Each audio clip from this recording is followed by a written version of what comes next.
नमस्ते, यसबारे प्रश्नहरूको बारेमा कुरा गरौँ।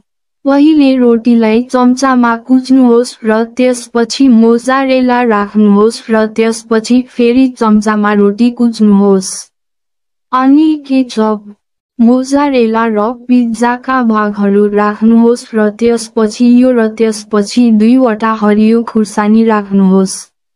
अनि खानुहोस् र आनन्द लिनुहोस्। नमस्ते, यसबारे प्रश्नहरूको बारेमा कुरा गरौँ। पहिले रोटीलाई चम्चामा कुच्नुहोस् र त्यसपछि मोजारेला राख्नुहोस् र त्यसपछि फेरि चम्चामा रोटी कुच्नुहोस्। अनि केचप, मोजारेला र पिज्जाका भागहरू राख्नुहोस् र त्यसपछि यो र त्यसपछि 2वटा हरियो खुर्सानी राख्नुहोस्। अनि खानुहोस् र आनन्द लिनुहोस्।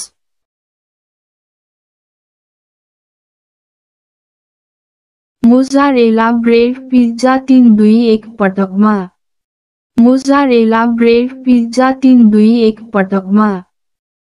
पहिले रोटीलाई चम्चामा कुच्नुहोस् र त्यसपछि मोजारेला राख्नुहोस् र त्यसपछि फेरि चम्चामा रोटी कुच्नुहोस्।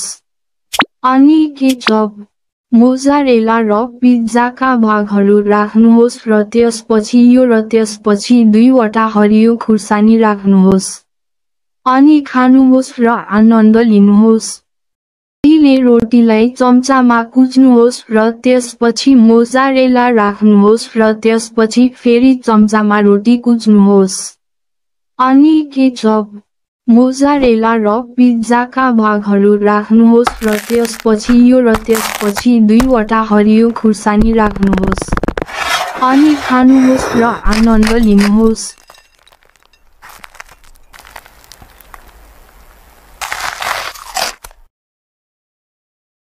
अनि केचप, मोजारेला र पिज्जाका भागहरू राख्नुहोस् र त्यसपछि यो र त्यसपछि 2वटा हरियो खुर्सानी राख्नुहोस्।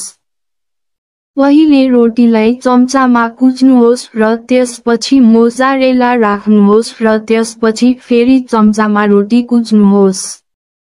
अनि केचप, मोजारेला र पिज्जाका भागहरू राख्नुहोस् र त्यसपछि यो र त्यसपछि 2वटा हरियो खुर्सानी राख्नुहोस्। पहिले रोटीलाई चम्चामा कुच्नुहोस् र त्यसपछि मोजारेला राख्नुहोस् र त्यसपछि फेरि चम्चामा रोटी कुच्नुहोस्। बारेमा प्रश्नहरू पाउँदा आनन्द लाग्यो। पहिले रोटीलाई चम्चामा कुच्नुहोस् र त्यसपछि मोजारेला राख्नुहोस् र त्यसपछि फेरि चम्चामा रोटी